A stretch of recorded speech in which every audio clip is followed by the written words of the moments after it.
வணக்கம் ஃப்ரெண்ட்ஸ். மாற்றுத்திறனாளிகள் நலத்துறையின் கீழே பல திட்டங்கள் மாற்றுத்திறனாளிகளுக்காக செயல்பட்டு வந்துட்டுருக்கு. இந்த திட்டங்களை மாற்றுத்திறனாளி நலத்துறை ஆணையரகத்திலேருந்து இயக்குநரகத்திலேருந்தே ஒரு புத்தகம் வெளியிட்டிருக்காங்க. அந்த புத்தகத்தில் வரிசையாக என்னென்ன திட்டங்கள் இருக்குது அப்படின்னு பார்த்துட்ருக்கோம். இது 2வது திட்டங்கள் பார்த்ததுக்கு அப்புறமா அவங்க ஒரு புள்ளி விவரம் கொடுத்துருக்காங்க. என்ன அப்படின்னு பார்த்தீங்கன்னா, தமிழ்நாட்டில் மாற்றுத்திறனாளிகள் நலத்துறையின் கீழே மொத்தம் 92 ஆரம்ப நிலை பயிற்சி மையங்கள் செயல்பட்டு வர்றதா அவங்க சொல்லியிருக்கிறாங்க.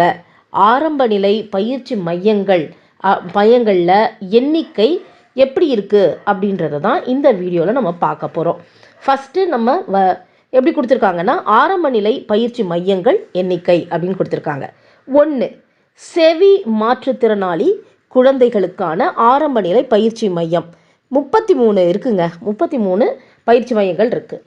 அறிவுசார் மாற்றுத்திறனாளி குழந்தைகளுக்கான ஆரம்ப நிலை பயிற்சி மையங்கள் 31 இருக்குது.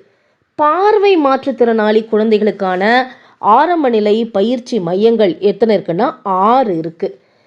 அடுத்தது, மூளை முடக்குவாதத்தால் பாதிக்கப்பட்ட குழந்தைகளுக்கான ஆரம்ப நிலை பயிற்சி மையங்கள் மொத்தம் 2 இருக்குது. அடுத்தது, புற உலகு சிந்தனையற்ற குழந்தைகளுக்கான ஆரம்ப நிலை பயிற்சி மையங்கள் மொத்தம் 19 இருக்குது. பல்வகை மாற்றுத்திறனாளிகளுக்கான ஆரம்ப நிலை பயிற்சி மையங்கள் மொத்தம் 9 இருக்குது. மொத்தம் 92 பயிற்சி மையங்கள் இருக்குது அப்படின்னு கொடுத்துருக்காங்க. ஆரம்ப நிலை பயிற்சி மையங்களில் பார்த்திங்கன்னா, பயிலும் மாற்றுத்திறனாளி குழந்தைகள் அவர்கள் வசிக்கும் இருப்பிடத்திலிருந்து வீட்டிலிருந்து ஆரம்ப நிலை பயிற்சி மையங்களுக்கு சென்று வருவதற்கான இலவச போக்குவரத்து வசதி செய்யப்பட்டிருக்கு அப்படின்னு சொல்கிறாங்க. குழந்தைகளுக்கு இணை உணவு வழங்கப்படுது அப்படின்னு சொல்லியிருக்கிறாங்க. அது மட்டும் இல்லாமல் குழந்தைகள் தங்கள் பெற்றோர்களுடனோ மற்றும் சிறப்பு ஆசிரியர்களுடன் ஒரு முறை கல்வி சுற்றுலா அழைத்து சென்று வரப்படுது அப்படின்னும் சொல்லியிருக்கிறாங்க.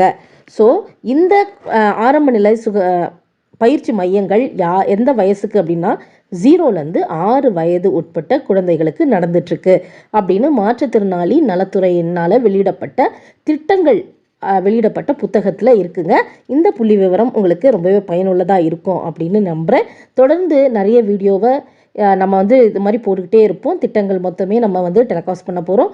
ஸோ அதிகமான மாற்றுத்திறனாளிகளுக்கும் மாற்றுத்திறனாளி குழந்தைகள் வைத்திருப்பவர்களுக்கும் மாற்றுத்திறனாளிகள் பற்றி அறிஞ்சிக்கணும் அப்படின்னு நினைக்கிற பொதுமக்களுக்கும் நிறைய இதை ஷேர் பண்ணி விடுங்க.